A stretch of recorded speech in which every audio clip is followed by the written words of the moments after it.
Welcome to Garage Gym Athlete Ask Me Anything. It's pretty simple. I'll be answering questions from the thousands of athletes that follow our daily programming. If you have a question or topic you want submitted, go to garagegymathlete.com/AMA. Let's get started.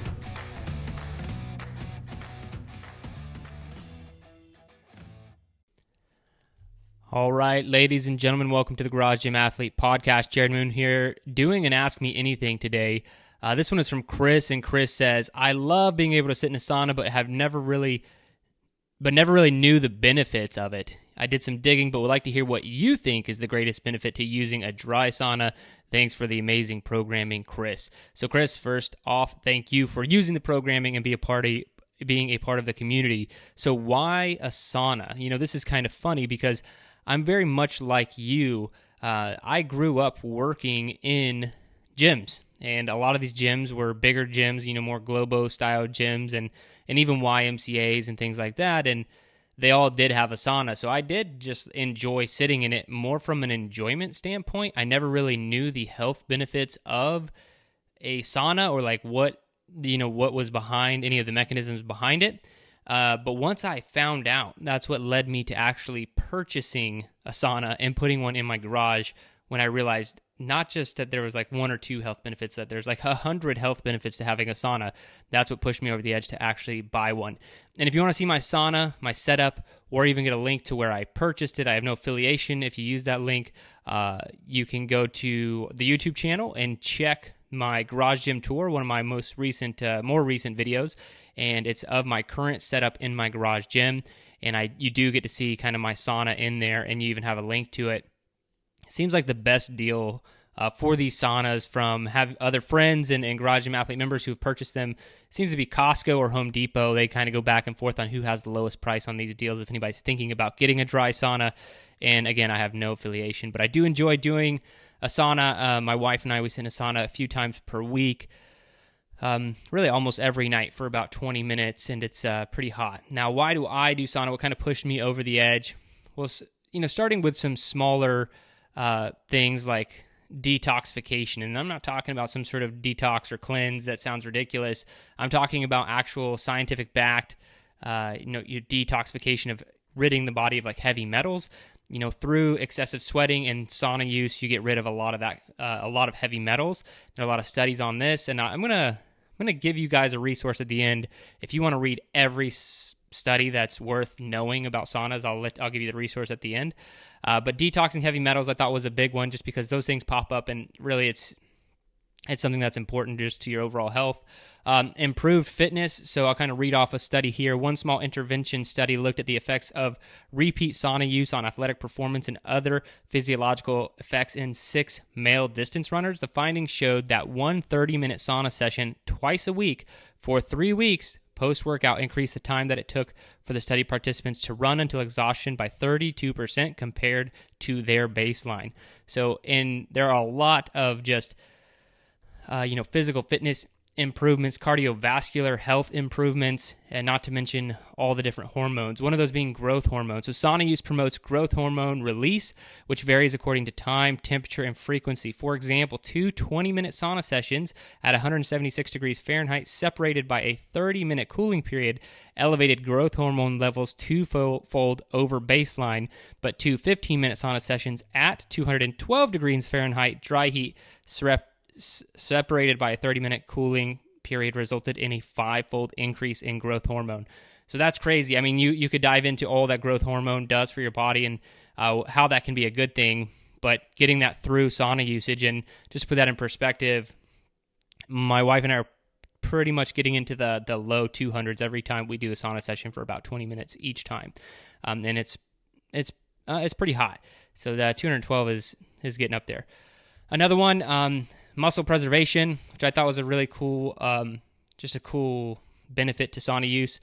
So that is there was another small intervention study in humans found that daily heat treatments applied locally to muscles during 10 days of immobilization prevented the loss of mitochondrial function, increased heat shock protein levels, and attenuated skeletal muscle atrophy by 37% compared to a sham control group. So really is going to help you preserve that muscle mass, which I think is good just in general, especially if you're doing more concurrent training like we do.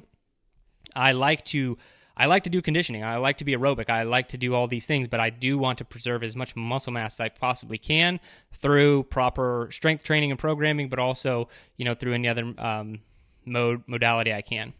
Another one is enhanced neurogenesis.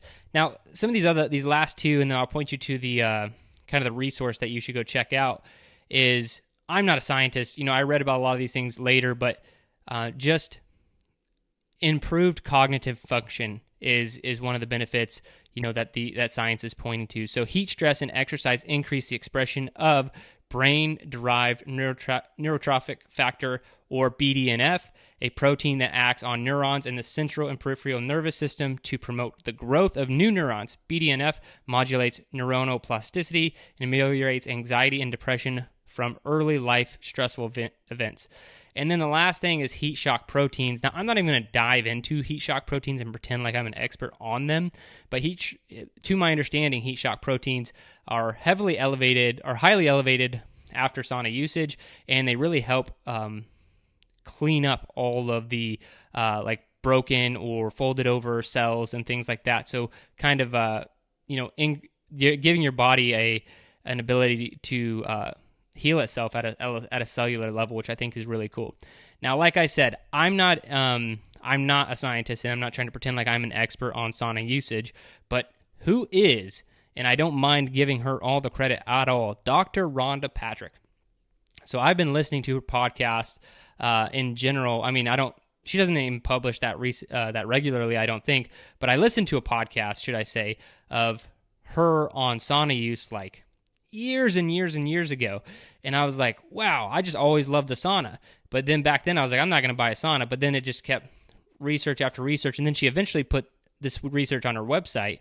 So if you go to foundmyfitness.com, again, I have no affiliation. I don't even know Dr. Rhonda Patrick, but you can go there. She has an entire thing on sauna usage. So you click on the sauna part of her website, and it just has every study I mentioned. You can actually go look at the science and all the reasons.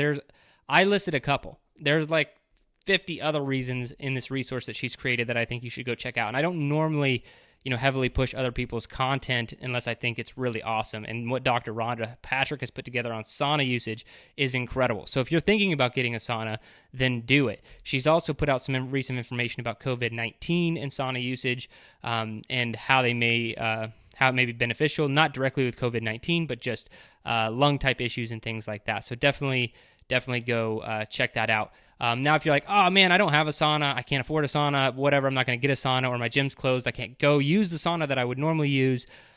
She likes to point out too that you can use a lot of these, or see a lot of the same benefits through a hot bath. So what you have to do is get in a pretty hot bath and up to your neck level, and then you need to stay in it. So you can't like get out, like you're just enjoying a hot tub at the rib cage level. You need to stay in up to that neck level for the same time durations, 10, 15, 20 minutes, whatever you can work up to safely. But you get a lot of the same benefits as a sauna because of that internal body temperature that's increasing, and for all the same reasons that a sauna works. It's just not ambient air temperature. You're surrounded with hot water. So you can still get a lot of these benefits just with a hot bath, and most everyone I know has access to a bath. So don't get bummed out if you're like, man, I'm going to go read all these studies and it's so awesome, I have to go buy a sauna. Just take a hot bath. If you do want to go down the sauna route, highly recommend it. I love having it a part of the routine. But Chris, thank you for the question. That's why I love a sauna and have one in my garage. Now, if you guys have any other questions, please go to garagegymathlete.com/AMA. If you're watching this on YouTube, please subscribe, give a thumbs up, let us know what you like, don't like, by leaving it in the comments. And if you're listening to this, please, 5-star review, positive comment goes a long way and helps the show out. Either way, guys, thank you so much for listening or watching.